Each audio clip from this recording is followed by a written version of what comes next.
How do we handle controversial issues such as getting a tattoo? Controversial na issue yan, minor. Ako, binibiro ko yung anak ko. Sabi ko, anak, huwag ka na magpapatato, maitim ka, hindi makikita yung tinta. Although kita naman pala. Gusto niya yun eh. How do you handle that? How do you handle social drinking? Alam ba, pumunta ka sa party, uminom ka ng punch, may hagod. Sa lalamunan yung nainom mo. How do you handle that?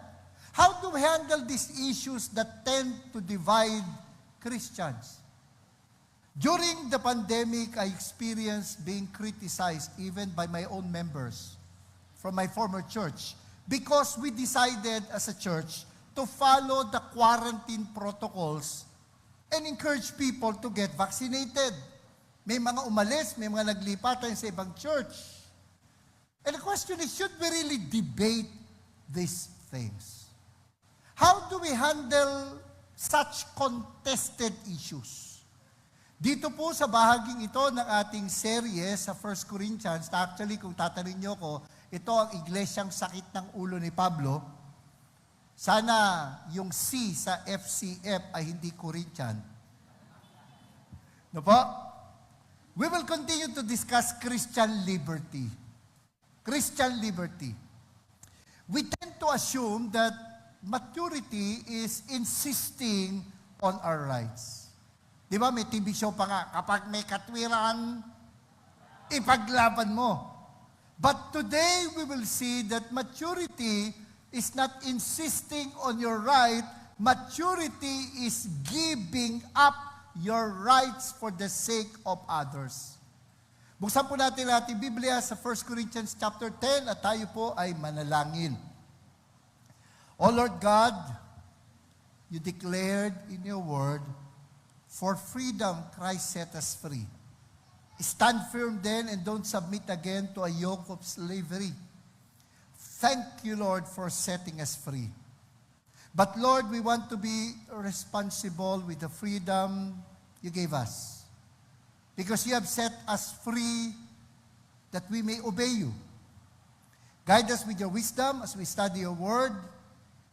We ask this in the name of our Lord and Savior, Jesus Christ. Amen. Amen. Kung ating babalikan, ang Korinto po ay sinulat sapagkat meron pong dalawang bagay na naiparating kay Pablo. Una, sa pamamagitan ng sumbong. No? May mga naging good Samaritans mula sa sambahayan ni Chloe na nagkwento kay Pablo ng disunity sa church. At meron pa nga kanya-kanyang manok eh. I'm of Paul, I'm of Apollos, I'm of Cephas. May isa pa nga nakakatawa, I am of Christ. Yung iba, tinataas yung leaders. Yung iba naman, sabi, di namin kailangan ng leaders, sapat na si Jesus. At meron ding nakarating sa kanya na isang sulat. Wala na tayong kopya ng sulat na yon, pero parang yung, minsan kasi may mga tao, nasa jeep, nasa mall, nasa public places, pero dinig na dinig mo yung usapan. May ganun po ba kayo na-encounter? No, yung, di ba, sabi ko nga sa'yo, no, minsan may nakarinig ng ganito eh. Sabi ko na nga sa'yo, huwag ka magpapatato eh. Huwag ka na magpatato. Sige na, huwag mo nang ipilit, huwag ka na magpatato. Ma, sige na, Nay, huwag na kayong magpatato. Di ba? Hindi mo man naririnig yung sinasabi ng kabila, dahil naririnig mo yung isa, medyo may idea ka na anong pinag-uusapan. Tama po ba? So wala man tayong kopya ng sulat na yon, by reading 1 Corinthians carefully, madidetect natin kung ano po yung pinag-uusapan. For example, sa 1 Corinthians chapter 7 verse 1, dito nagsimula na sagutin ni Pablo kung anong nilalaman ng sulat. At ang sabi, now in response to the matters you wrote about.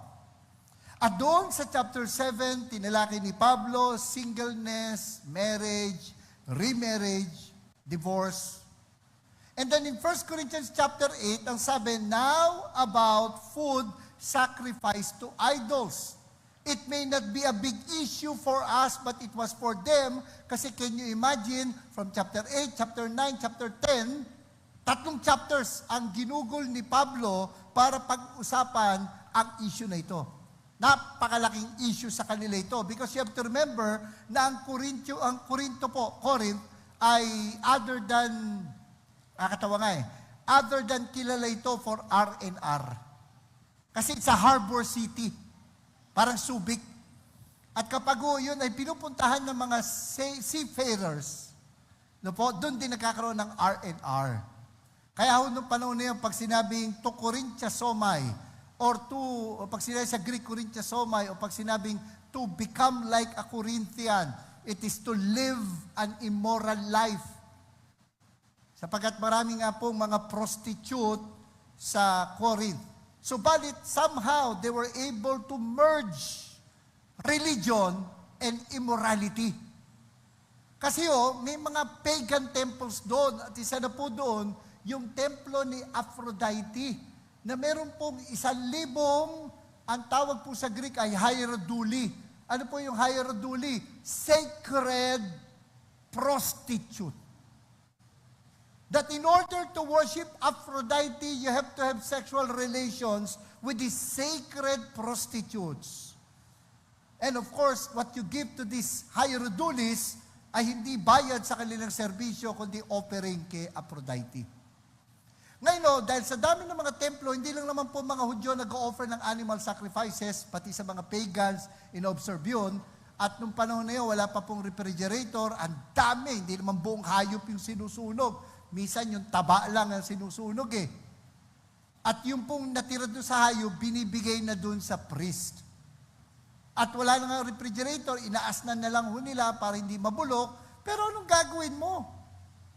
You will not be able to eat everything. You will not be fast enough to eat it. So ano ang pinaka-practical na gagawin mo? Ibenta mo. So, pag ikaw bumili ng karne sa templo, meron pong galing sa temple. Pag bumili ka sa palengke, at may mga archaeological find doon sa Corinth na katabi ng templo, yung agora. Hindi po yung sa San Juan. Agora po is market. At sabi nga po ni Warren Wiersbe, there were two sources of meat in the ancient world.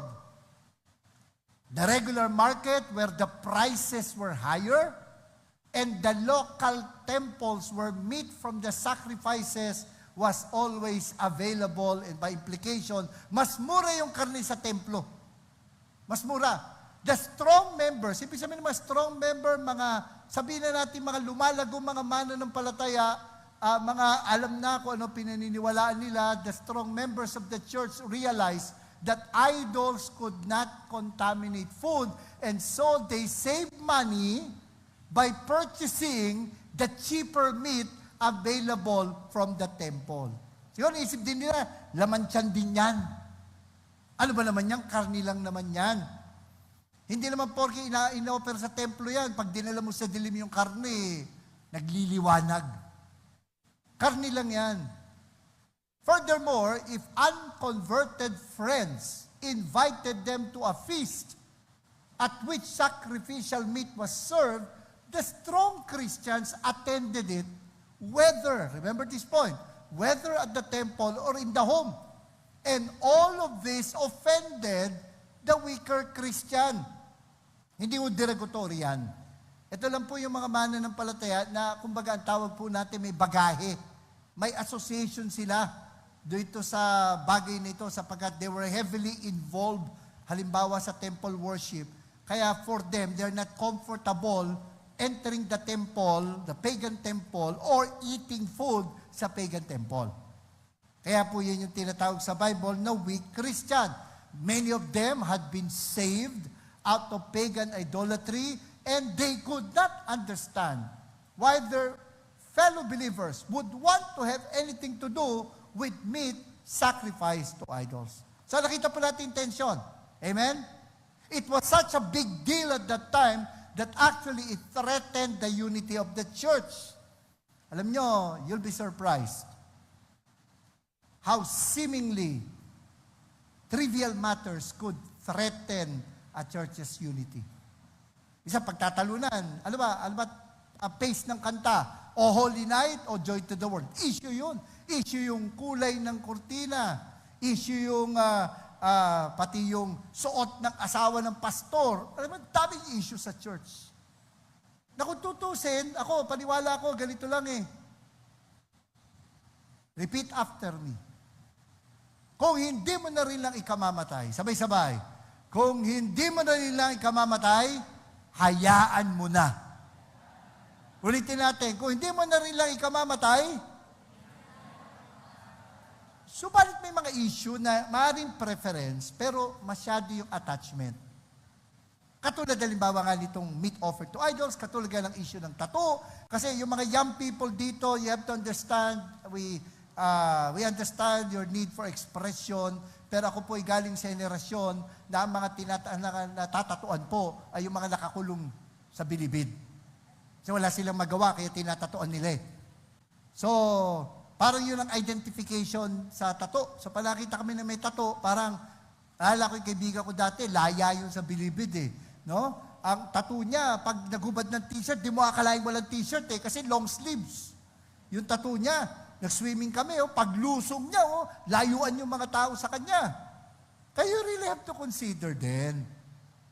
Yung damdamin ng yung magulang, kung ayaw nilang, bakit ayaw nilang magpatattoo kayo, hindi naman sinisikil yung karapatan nyo. Saka may mga pag-aaral, yung tintang ginagamit dun, yung chemical dun, it could go to your bloodstream and could affect not only your capacity to donate blood, but it could even bring future health issues. Subalit sa ganito mga issue, it is important to determine what the real issue is. Kasi yung mga controversial issues tend to get mixed up. For example, may mga tao po, maaaring hanggang ngayon, no, alam ko, matindi to. They think that going to cinemas is sinful. Yung pagpunta sa sine, para sa kanila, kasalanan. Ako, para sa akin, gastos. Naalala ko yung anak ko, nag 1 year sa FIBIAS, Basic Bible Course. At nung bago siya pumasok, kasi hindi ko man siya in-encourage eh. Ayaw naman siyang pilitin kung ayaw niya eh. Bigla ba namang isang dinner sinabi, tay, gusto ko mag-PBS. Muntik na ako mahulog sa kinupuan ko eh. Talaga? Ako pa nga nagdi-discourage eh. Anak, bawal doon ang pumunta sa party. Maki-kick out ka kapag nakita magpa-party ka. Bawal manood ng sine doon.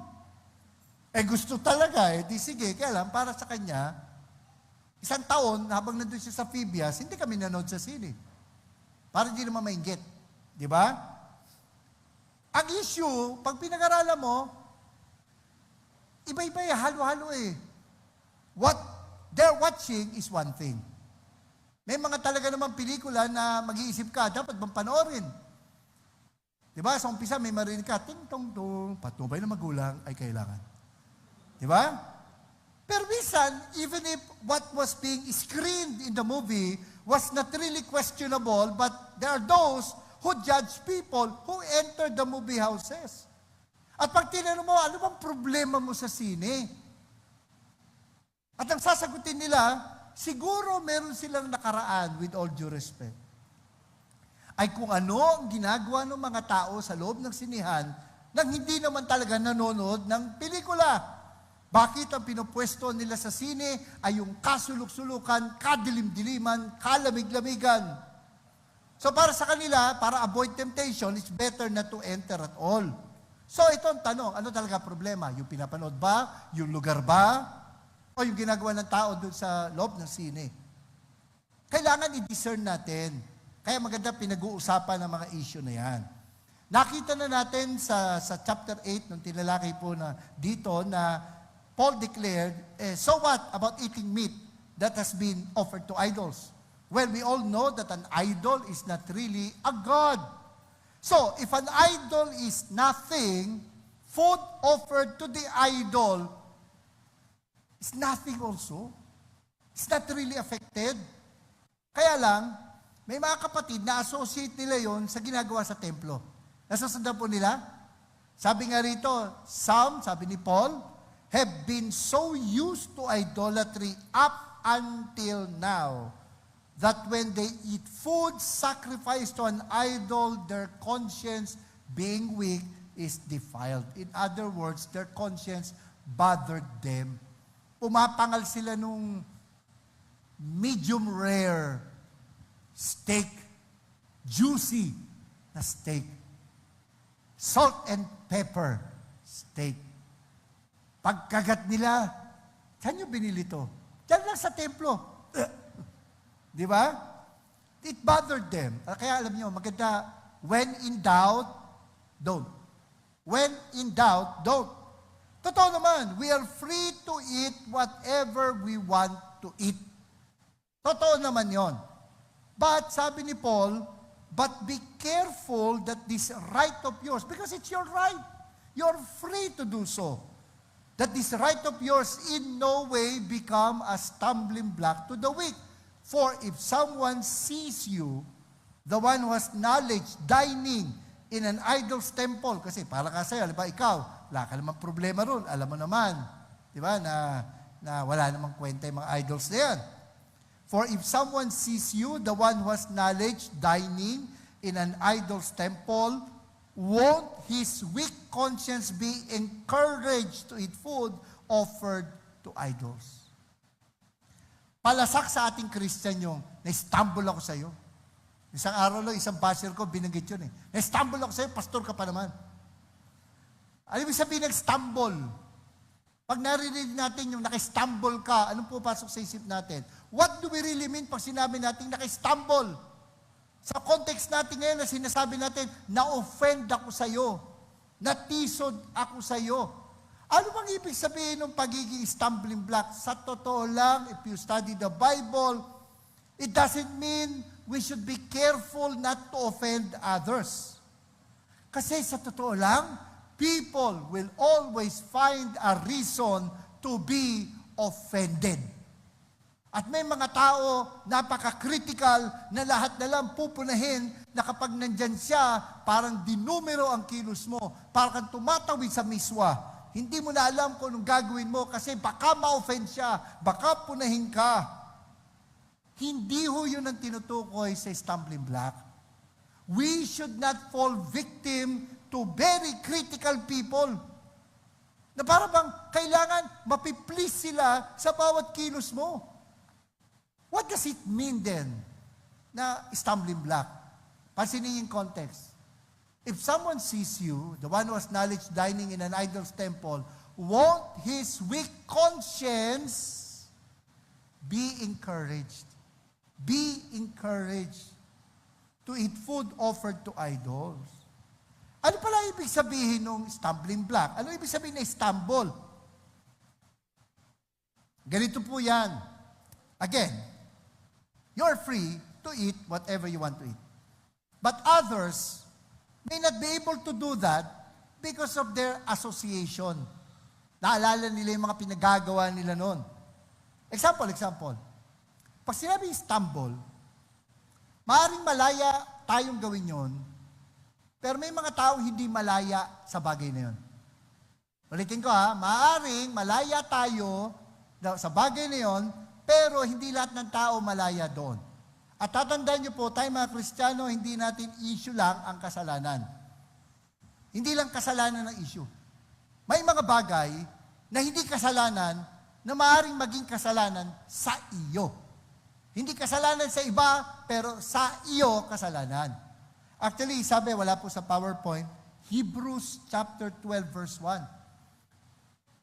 Sabi sa Hebrews chapter 12 verse 1, therefore, since we are surrounded by so great a cloud of witnesses, let us also lay aside every weight and sin which clings so closely. Pansinin niyo, dalawa yung tinukoy. Kasalanan at anong sabi? Things that weighs you. Nakakabigat sa iyo, nakakabagal sa iyo. May mga bagay na hindi naman talaga kasalanan, pero dahil sa maaring ikaw ay binabagabag na iyong konsensya, kapag ginawa mo yon, kasalanan yon para sa iyo. Mali naman kung yung kasalanan na para sa iyo, na hindi naman talaga kasalanan, ipipilit mo sa iba na ganun din ang gawin. Kasi, ang mangyayari noon, you're imposing na dun sa tao. Kung malaya siyang gawin yun. At ikaw naman na malaya, sana isipin mo rin ang kapakanan ng iba. Halimbawa, medyo bubusina ako. Okay lang po ba? Sana pagkatapos ito, hindi makancel ang mga speaking engagement ko rito sa FCM. Let's talk about social drinking. No? Maganda pag-usapan yan. Kasi, talaga naman minsan, pag pumunta ka sa party, walang lasa yung punch eh, bitin.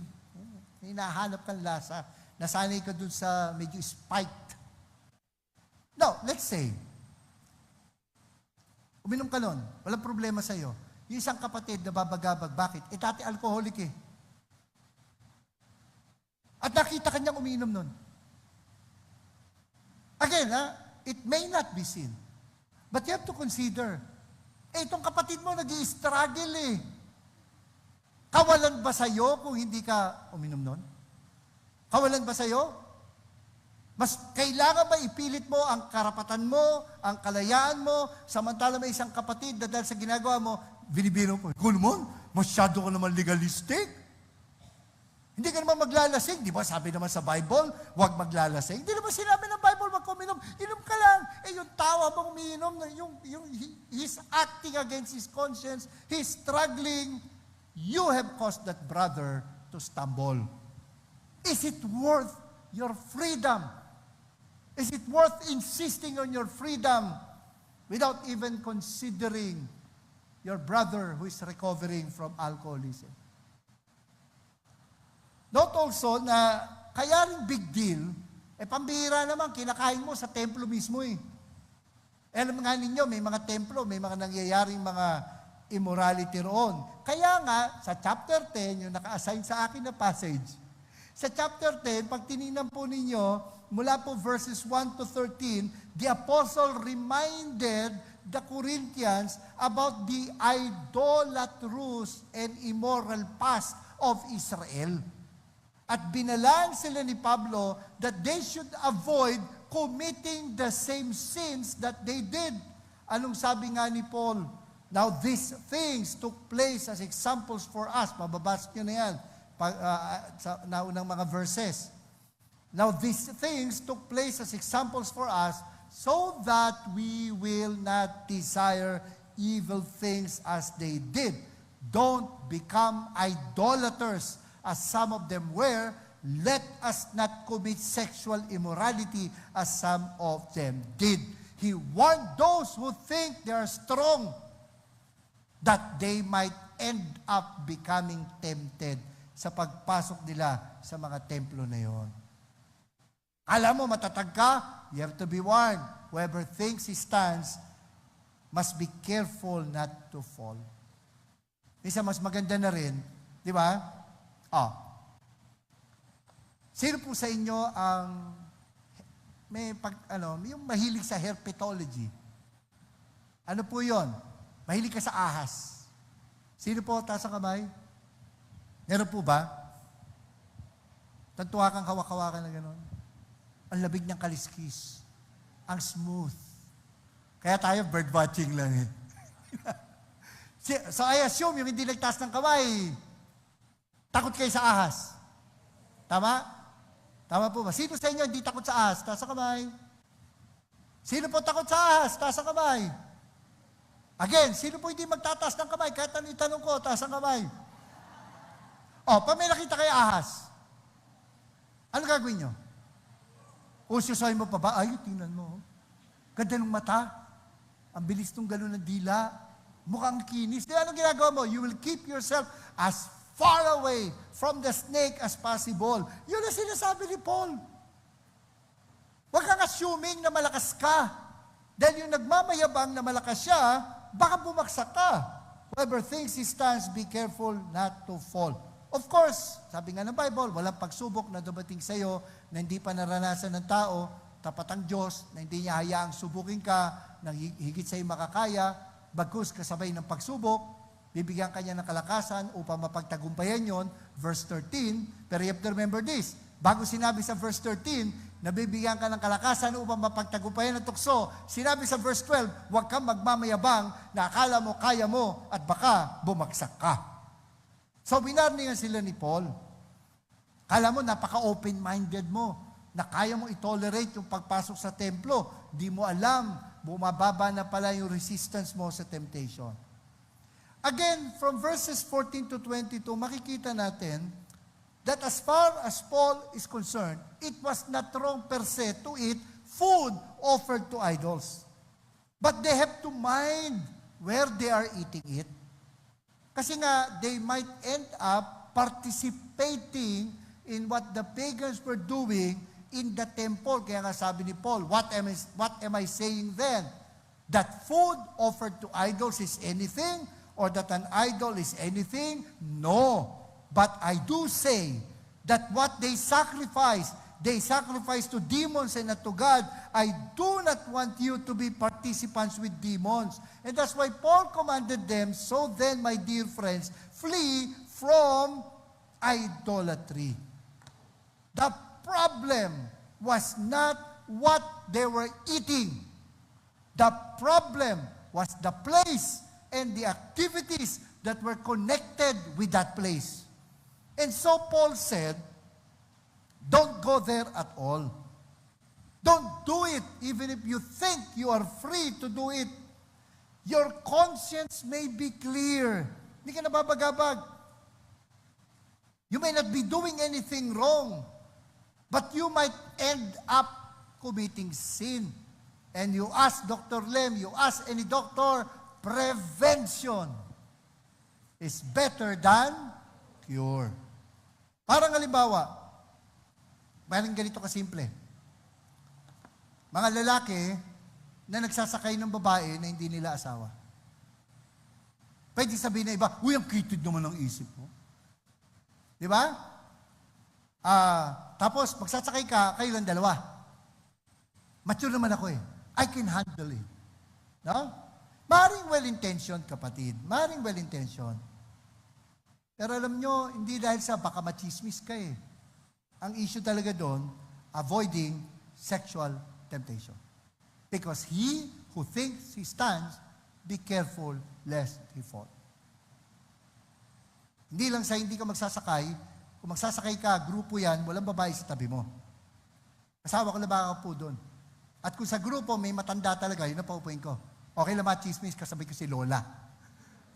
Pero as a rule, hindi ako nagsasakay ng ako lang, tapos may ibang babae.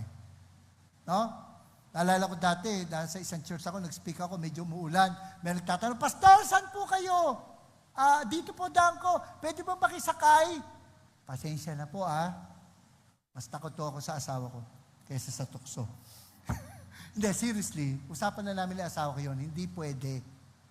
It may be well-intentioned. Okay? But mas mabuti nang mag-ingat kesa magsisi. We may be free, but we are to think of how our freedom impacts others. Sabi nga, not because you can, you should. Not because you can do it, you should do it. Kaya tingnan nyo, sa chapter 6 pa lang, sinabi na ni Pablo, everything is permissible for me, but not everything is beneficial. Everything is permissible for me, but I will not be mastered by anything. Again, some things may not be sinful at all, but they may not be good for you. Ang unang tanong, is it beneficial? Maring tanongin mo sa akin, Pastor, wala naman sa Bible na sigarilyo. Nasa Bible ba sigarilyo? Oh, nakalagay doon, hope. At saka Philip. Pero di sigarilyo yun. Pero, that doesn't mean, mababaw na katwiran nyo, porque wala sa Bible, gagawin mo na. That doesn't mean you are free to smoke, but because everything is permissible, but not everything is beneficial. Sige nga, sagutin nyo nga ako kung nakakabuti ang sigarilyo. Di ba? It's not good for you eh. Take note Minsan kasi, ang point lang natin, kasalanan, hindi kasalanan. You have to remember this, hindi lang yun ang choice natin sa buhay. Ang choice din natin sa buhay, good, better, and best. At may mga bagay din naman na maaaring hindi kasalanan, pero bakit? Kawalan pa sa'yo kung hindi mo gagawin, hindi nga nakakabuti, ba't mo pipilitin? Isa pa, does it bring me under its control? Everything is permissible, but I will not be mastered by anything. We discourage people from smoking because it is addictive. Pero alam nyo, mabigat yan ha. It may even apply to things that are good for us. By the way, bago ko ituloy ito, yung example ko, naalala ko si Howard Hendricks. Nilapitan siya nung asawa ng isang estudyante niya. At sabi, Dr. Hendricks, can you talk to my husband? Medyo pag binabasa ko ito, umaaray ako kasi sa pool kami mga workaholic sa example na to eh. Sabi niya, kasi yung asawa ko, grabing stress. Wala nang pahinga. Kausapin naman ninyo mag-slow down, baka ma-burn out. So, nung nakausap ni Dr. Howard Hendricks, sabi niya, doon sa estudyante, meron akong gusto itanong sa'yo. May napapansin ako. Bakit hindi ka naninigarilyo? Dr. Hendricks, the body is the temple of the Holy Spirit. Sagot si Dr. Howard Hendricks, right. So why are you killing yourself with overwork? If the body is the temple of the Holy Spirit. Sagot naman yung estudyante. But the devil is not even taking a day off. Sagot ni Dr. Howard Hendricks, I was surprised that the devil is your role model. Di ba? Ngayon, may mga bagay na maaaring okay lang. Halimbawa, badminton. Masama? Mabuti. Masama, mabuti. Pickleball. Uso ngayon, pickleball. Di ko alam kung kinakain ba yung raketa, kaya pickle. Di ba? Okay ba? Masama, mabuti. Exercise nga eh. Kaya lang, kung wala ka ng ibang gustong gawin kundi maglaro ng badminton, mag-pickleball, o kaya ang hilig mo mag-chess, napapaginipan mo na, narinig ka, sasalita ka ba, natutulog? Check. Check. Check in 2 moves. Mga ganon. Kapatid, tapos hindi ka na umatin ng Sunday. Lagi ka ng late, o kaya hindi ka umatin ng small group, hindi ka nag-pray. Ba kapatid, it's bringing you under its control. It may not be sin, it's good for you, but it's controlling you. Maaaring yung pinapanood mong Korean novela may not be sexual in content. It might simply be something funny, but it eats up your time. You're not being a good steward of your time. It keeps you from doing something productive. Then it's bad for you. Some things may be good for us, but not good for others for reason of conscience. Lagi mo rin isipin, ano epekto nito sa ibang tao? Kapag ba ginawa niya yung ginawa ko, makakabuti ba sa kanya? And so we have to give up our freedom for the sake of others. Sabi nga ni Pablo, therefore, if my food causes my brother or sister to fall, I will never again eat meat so that I won't cause my brother or sister to fall. Even if we are free to do something, that doesn't mean we should do it. Kaya inulit ni Pablo sa chapter 10, everything is permissible, but not everything is beneficial. Everything is permissible, but not everything builds up. At anong building up ang sinasabi? No one is to seek his own good, but the good of the other person. We have to consider not only what is good for us, but we have to consider what is good for others. We may be free to do something according to our conscience, but we have to be sensitive to others. It's a matter of being compassionate. Kaya nga po, tandaan nyo to, when it comes to matters of conscience, something that we are free to do, but not everyone can do it because nga, they have a hang-up, nakababother sila. Ano ang dapat nating attitude, mga kapatid? When it comes to matters of conscience, choose to be compassionate. When it comes to matters of conscience, choose to be compassionate. Conscience calls for compassion. Conscience calls for compassion. Mag-unawaan na lang tayo, kapatid. Huwag na natin pag-awayan. At ikaw na mas nakakaintindi. Yun din ang another word for strong conscience. Ikaw na mas nakakaintindi, ikaw na mas nakakaunawa, hindi kawalan sa iyo na ikaw na lang ang magbigay. Kasi baka kailangan pa ni kapatid ng additional knowledge, baka kailangan pang alalayan siya, ikaw na lang na mas malawak ang isip ang mag-adjust dahil hindi naman kawalan sa atin yun. Your conscience may not be bothering you. Sabi nga ni Paul eat everything that is sold in the meat market without raising questions for the sake of conscience, since the earth is the Lord's and all that is in it. If any of the unbelievers invites you over and you want to go, eat everything that is set before you without raising conscience, but without raising questions for the sake of conscience. Nusunod ko to Kaya madali akong pakanin. Pakanin niyo ako ng lechon, titikman ko. Pakanin niyo ako ng crispy pata, titikman ko. Pakanin niyo ako ng bulalo, salamat sa Diyos, titikman ko. I can eat everything that is set before me. My conscience does not bother me. Pagdating doon. And no one can judge me for that. Kasi sabi nga ni Paul why is my freedom judged by another person's conscience? If I partake with thanksgiving, why am I criticized because of something which I give thanks? Kasi pag iniharap na sa akin yung bulalo, abot-abot ang pasasalamat ko sa Diyos at sa nagpakain sa akin ng bulalo. But, seriously, I should not think only of what is good for me. I should also think of what is good for others. Yun ang tunay na tanda ng maturity. Ikaw na ang magpaparaya. Hindi ba unfair yun? Mas mahalaga pa ba yung kalayaan mo kaysa sa kaluluwa ni kapatid? I'm talking of people na talagang genuinely struggling. I'm not talking ng mga taong makitid talaga isip at wala na talagang ginawa kundi po muna.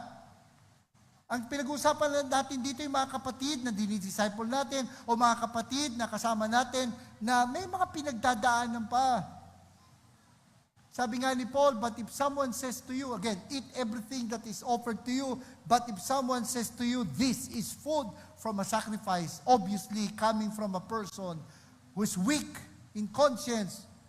Anong sabi ni Paul? If someone says to you, this is food from a sacrifice, anong sabi ni Paul? Ipagngalandakan mo pa, kapatid. No? Alam mo na nga, bagong heart bypass yung tao Pumapangal ka pa ng crispy pata, pinaparinig mo pa, gaano kalutong Maghinay-hinay ka naman, kapatid. Kawawa naman yung kapatid. Di ba? May struggle siya sa alcoholism, ipipilit mo pa bang uminom? Alam mo, kapatid, ang problema kasi natin, gusto lang natin, ito ba bawal, ito hindi. Minsan, ganun lagi ang tanong Pastor, bawal ba ito? Pastor, pwede ba ito? Problema, pag sinabi mo naman bawal, may mga tao habang pinipigilan, lalong nanggigigil. Hindi naman nila gustong sumunod talaga naghahanap na ng kakampi. Pero sabi ni Paul ito, i-consider mo na lang yung iba. Hindi naman kawalan sa iyan. So kung halimbawa, nakita mo may binabagabag, do not eat it out of consideration for the one who told you, for the sake of conscience. I do not mean your own conscience, but the other persons. Maging considerate naman tayo, mga kapatid. Sa kalagayan ng mga talagang kailangang unawain. Pag gano'n, nag-i-struggle, huwag nyo nang pagsasabihan, alam mo, pinalaya na tayo ng Panginoon, huwag mo naman ako husgahan. We should be compassionate for the sake of our brother's conscience. Mas masarap yung kapag nandun yung pagbibigayan, nandun yung pag-uunawaan sa iglesia. Kaya katatandaan natin, when it comes to matters of conscience, choose to be compassionate because conscience calls for compassion. Maaaring yung kapatid natin galing sa ibang religious background. Katulad nung nasa Kazakhstan. They might be from the M background. At kahit na Christian na sila, hindi pa rin sila kumakain ng baboy. You don't eat before them. You don't tempt them to eat it. You don't brag about eating it. You may have to adjust your diet for them. After all, sabi nga ni Paul, ano ba yung pagkain? Maglalapit pa sa'yo sa Diyos? Anong sabi ni Paul? Food will not bring us close to God. We are not worse off if we don't eat, and we are not better if we do eat. We are not more spiritual if we avoid this food. We are not more sinful if we eat those food. Ang sabi naman ni Paul, for the kingdom of God is not eating and drinking, but righteousness, peace, and joy in the Holy Spirit. May mas mahalaga pang bagay na dapat natin pagtuunan ng pansin. May mas mahalaga pang bagay na dapat natin bigyan din, at yung mga maliliit na bagay, maggalangan na lang tayo, kapatid. At hindi lang yon. Kung kailangan magparaya ka para kay kapatid. Ultimately, we will be accountable to God on how we handle these issues of conscience. Kasi nga, tatandaan mo to, ginagawa mo ba yan para sa Diyos o para sa sarili mo? Do you do it to please God or to please yourself? Do you do it to please others and not God? Anong sabi sa verse 31? Sabay-sabay po natin basahin. Whether you eat or drink or whatever you do everything for the glory of God. Being compassionate glorifies God. When we consider others regarding matters of conscience, when we are compassionate, it honors God. Kaya nga sabi ni Paul, give no offense to Jews or Greeks or the church of God, just as I also try to please everyone in everything, not seeking my own benefit, but the benefit of many, that they may be saved. Hindi natin isipin ang sarili natin. Ang isipin natin, ang kapakanan ng iba. We are to consider what will build others up. We are to think of what will not encourage people to do something against their conscience, kasi kahit na hindi talaga siya kasalanan, if he acts against his conscience, he is sinning. We are to consider what will not cause others to stumble, what will keep them from sinning. We have to think of what will cause them to seek the Lord. That's what it means to be compassionate.